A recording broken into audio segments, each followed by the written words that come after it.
Hello and welcome to another one of my videos.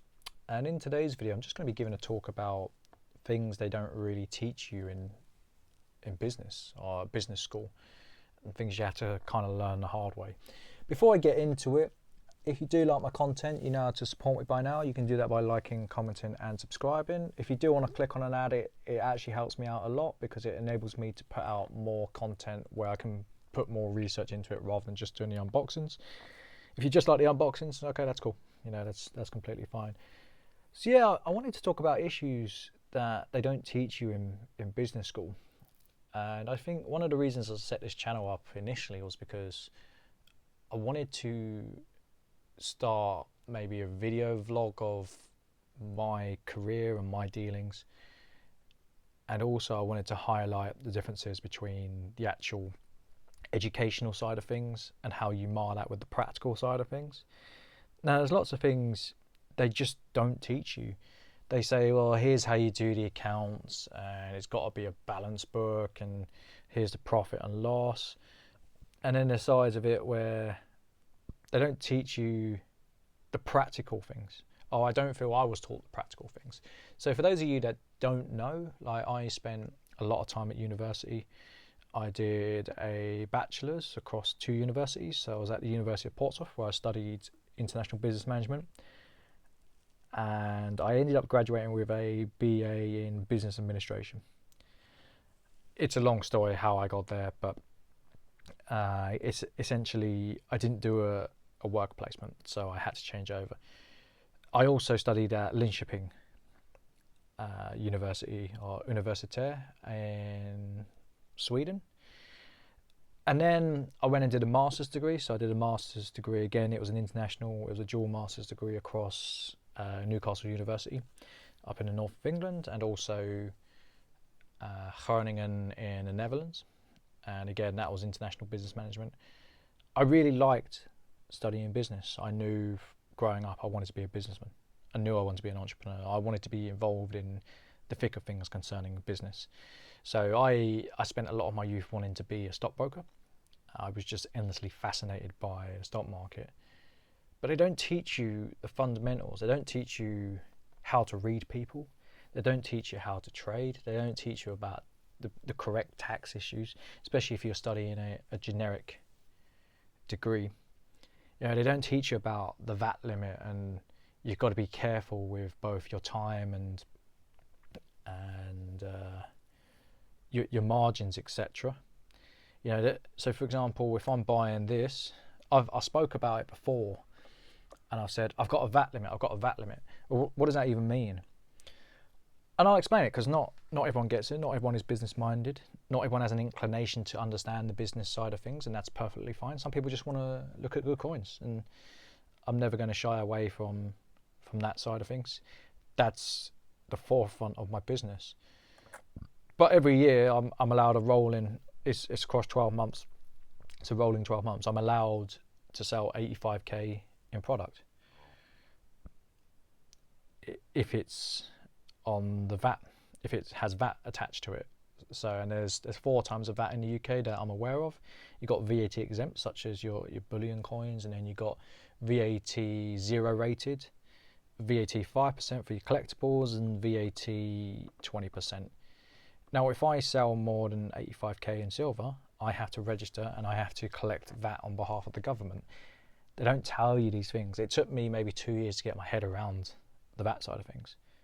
And I am very, very educated. I've been through the system, and even I didn't know. And I felt like I was one of the better students.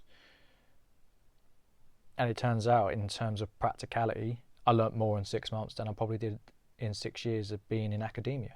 Those first 6 months were brutal. So they don't teach you that in order to have a successful business, the money's made in the wealth creation done over the good and bad times.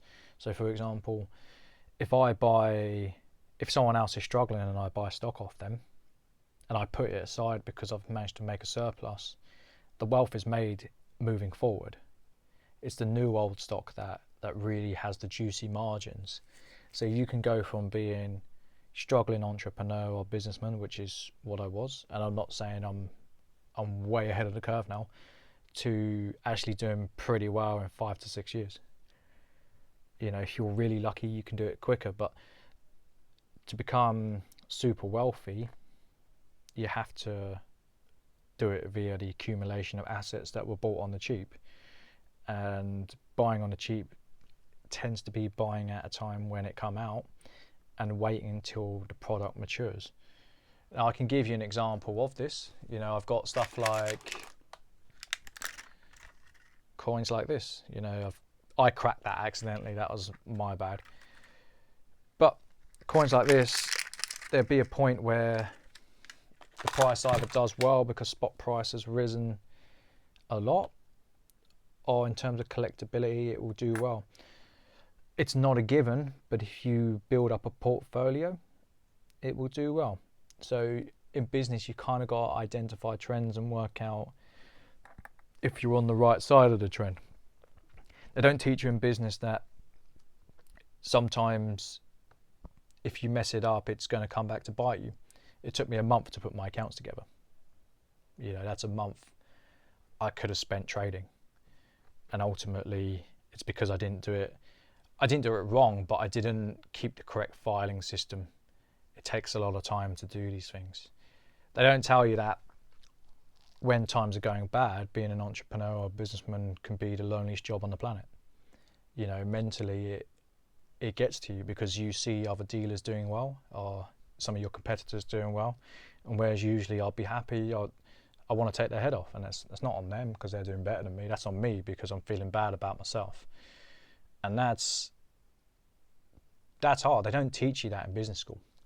They just say, well, you can put together a business and it's going to work or it's not, but as long as the books are right. They don't go and tell you how you can make suppliers or about human psychology when buying from suppliers. It takes a long time to build up a credit line. It takes a long time to be in a position of trust where you trade without restriction. Now I just send a message via WhatsApp to my supplier, say, hey, what do you have in? And I know that I don't really have to question him. He doesn't have to question me. I can pay him for goods in a week and he's going to get it. But that's not taught.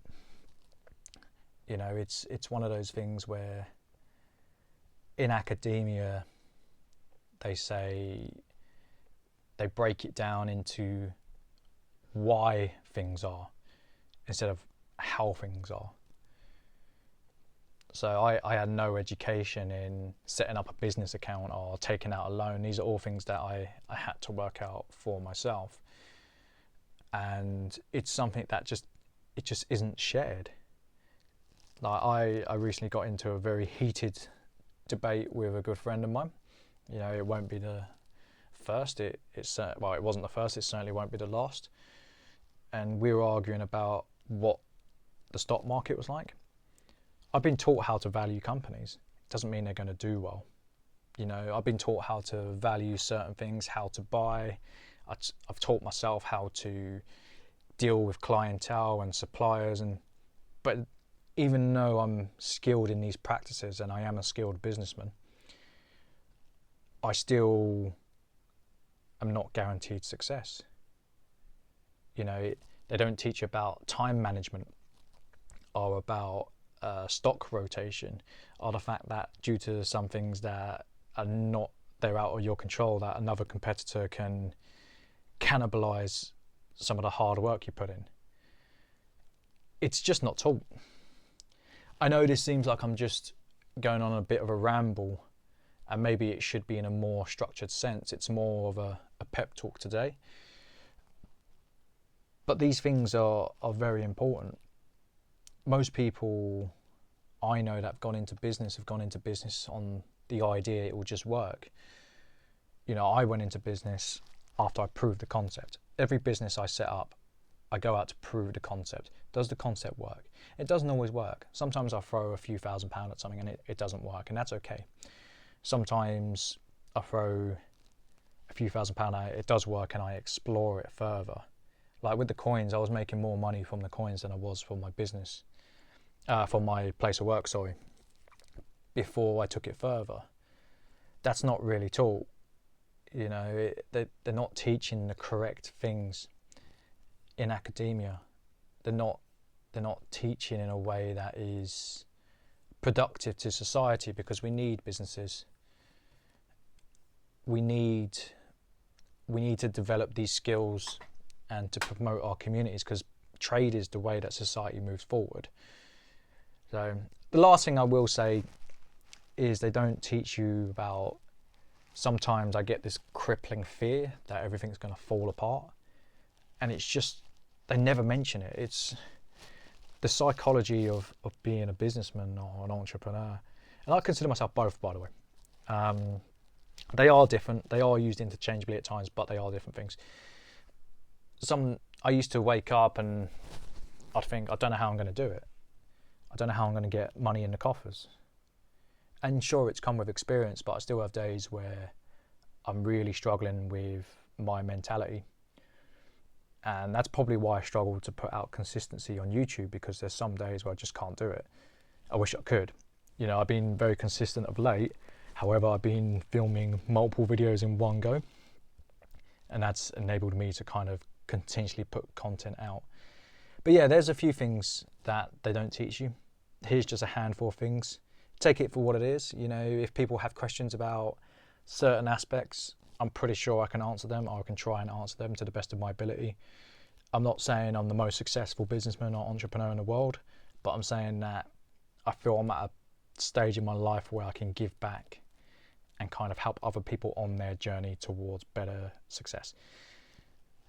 Anyway, I hope you liked the video. If you do want to support me, you know how to do that by now. You can do that by liking, commenting and subscribing. If you want to click on an ad, it does help me out, and I wish you all the best.